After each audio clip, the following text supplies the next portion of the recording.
नमस्कार, खाद्य मराठी या चॅनलवर आपले सर्वांचे स्वागत आहे। तर आज आपण बनविणार आहोत कणीस म्हणजेच कॉर्नची भजी। तर याकरिता मी 2 कणीस घेतलेले आहे। याला चाकूने किंवा हाताच्या सहाय्याने याचे 2 भाग करून घेतले। या प्रकारे मी 2 भाग करून घेतलेले आहे।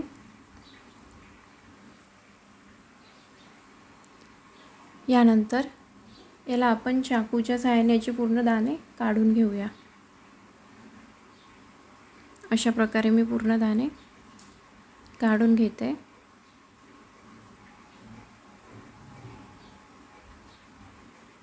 तुम्ही असे दाणे काढू पण शकता, पण त्याला खूप वेळ लागतो। त्यापेक्षा हे इझी मेथड आहे।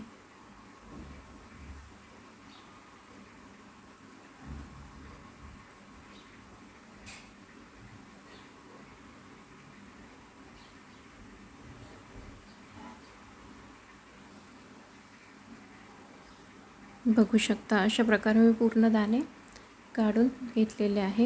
यानंतर एका बाउलमध्ये मी हे दाणे टाकून घेतले। यानंतर यामध्ये आपण 1 कांदा, थोडा सांबार, थोडा कढीपत्ता आणि 4 ते 5 मिरची टाकून घेऊया।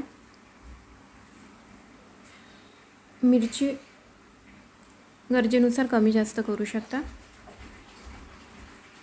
किंवा यामध्ये तुम्ही तिखट पण टाकू शकता। मिरची स्किप करून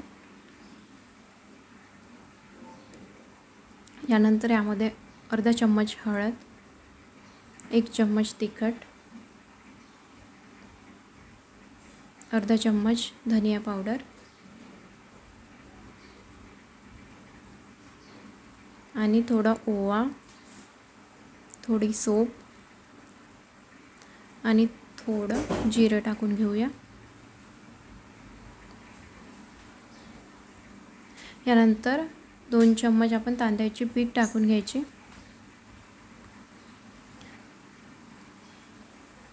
आणि यानंतर आपण बेसन टाकून घेऊया 4 ते 5 चम्मच। गरजेनुसार तुम्ही बेसन कमी जास्त करू शकता।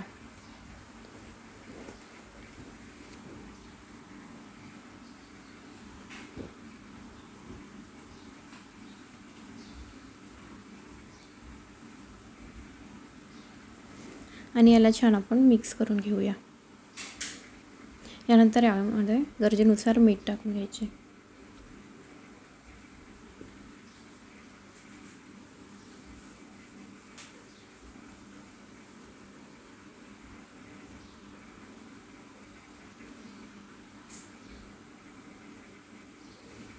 अशा प्रकारे आपण मिक्स हाताने करून घेतलेला आहे।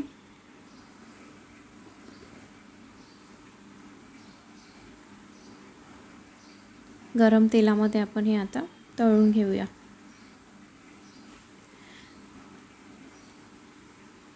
आधी आपण हाय फ्लेम करून घेऊया गॅसची। त्यानंतर मधात आपण थोडी स्लो मीडियम फ्लेमवर छान क्रिस्पी होतपर्यंत तळून घेऊया।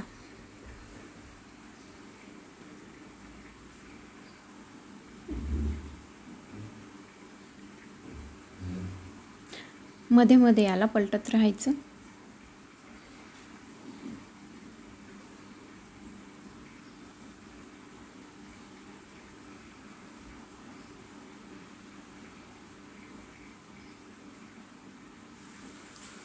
बघू शकता आपले भजी छान ब्राउनिश झालेले आहे।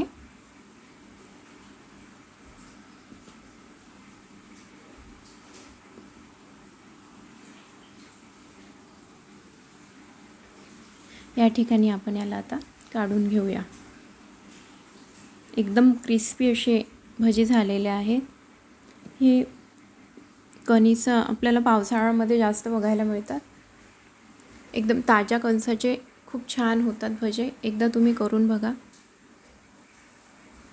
आणि आपण याला आता प्लेटमध्ये काढून घेऊ। ही भजी तुम्ही सॉस सोबत किंवा पुदिन्याच्या चटणी सोबत खाऊ शकता। व्हिडिओ आवडला असेल तर लाईक करा, सबस्क्राईब करा आणि शेअर करा। धन्यवाद।